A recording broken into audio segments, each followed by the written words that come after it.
Welcome back to another episode of the Casey Campbell podcast. Casey Campbell with you. Of course, we are pleased to be joined by Chris Pollard, of course, who is the head coach of Duke Baseball. How's it going? Great, Casey. Thanks for having me on. Well, so far, how have things been? How have things been going these first few weeks of practice as we get ready to start the season? Literally in the next week, I think. Yeah, week from Friday. It's exciting. Getting here quick. We've been pleased with the preseason so far. I think overall, I've seen our pitchers throw a lot of strikes, which is really encouraging. And I think one thing we've seen offensively is a lot of on-time swings, which sometimes you don't get early in the year as guys are trying to get their timing back and haven't seen live pitching in a couple of months, but I've been really pleased with where we're at in those two areas. So tell me about who's coming back. Take me around the dime for people that don't know, or who's going to be out there for you guys. Sure. I think that one thing that probably jumps out to a lot of folks that have followed our program is the pitching depth that we return, certainly highlighted by Marcus Johnson, who had an unbelievable sophomore campaign in our program last year at the back end of the bullpen. Luke Fox, who was a freshman All-American, and Billy Seidel, who, returned last year from Tommy John surgery to have a great year, particularly over the second half of the season. Cooper Stenson is a veteran guy that's pitched in our weekend rotation since his freshman year. And then you've got a lot of veterans sprinkled in the bullpen as well. So we certainly are excited about our pitching depth and experience, but we've got a couple of big bats back in the lineup. RJ Schreck hit 18 home runs last year on his way to being named All ACC. Chris Crabtree, I think off the top of my head, had 13 home runs, had a great year, has batted in the middle of our lineup now for 4 years, is back as a fifth-year senior. Will Hoyle, back defensively up the middle of the field, as a guy that's got a lot of experience. And so we've got certainly some veteran guys back in the lineup, but there are also a lot of new faces too. So, it's kind of a neat blend of some. It's going to be a mix of young and old, certainly in our lineup. So basically, I know next week starts off your season, and you've got some pretty tough opponents. You got VMI, you got Baylor coming up, and then a pretty big series with Bucknell as well. Yeah, so you just highlighted the 3 non-conference weekends prior to the start of ACC play. We host VMI and Bucknell here at the DBAP right here in Durham, and travel out to Waco to play a really talented Baylor squad, and then we'll jump into ACC play with a couple of home weekends to start with UVA and UNC. I think the thing that really to me stands out about this schedule is the strength of the midweek.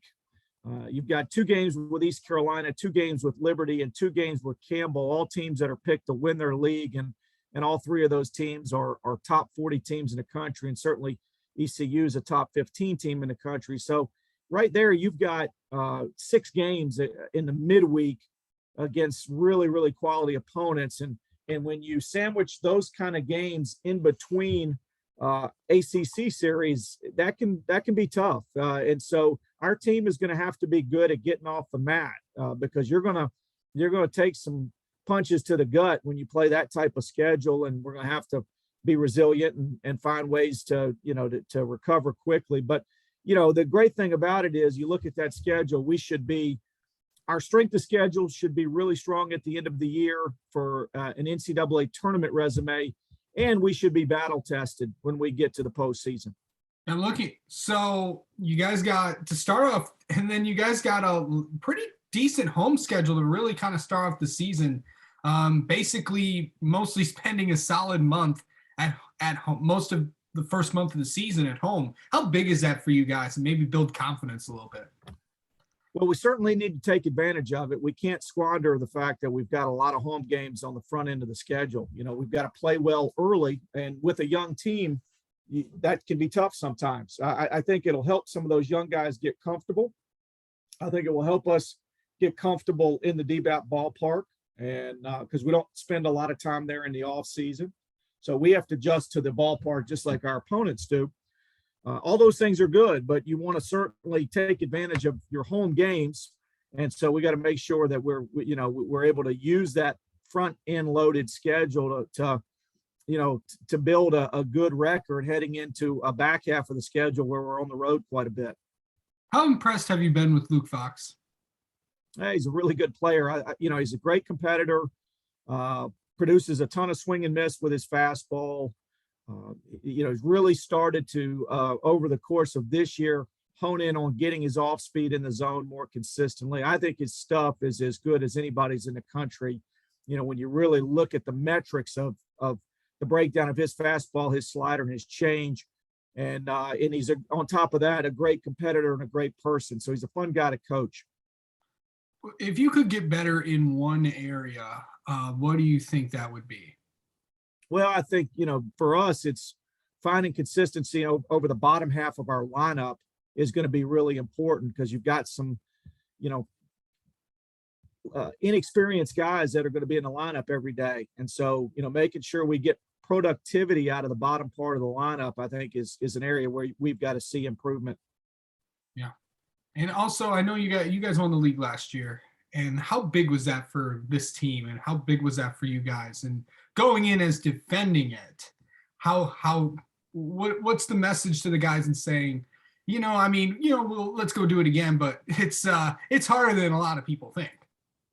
Well, a couple things about that. One, I have a lot of pride and a real sense of satisfaction for last year's team that they were able to pull off that ACC championship, especially in light of everything that they had to go through last year with COVID. They were a very resilient group.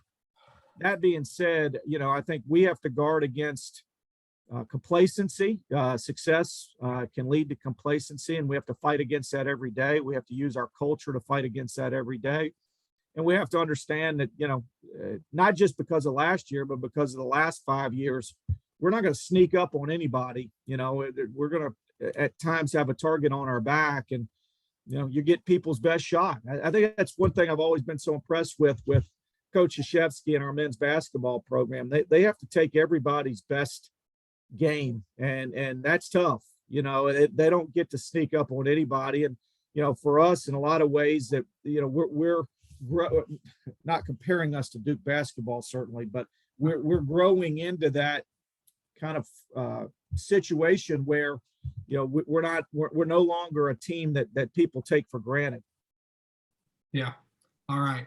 Well, Coach Chris Pollard, thank you so much for joining us this morning, and good luck this season. And we'll have you on again sometime. Thanks, Casey. Thanks for having me on.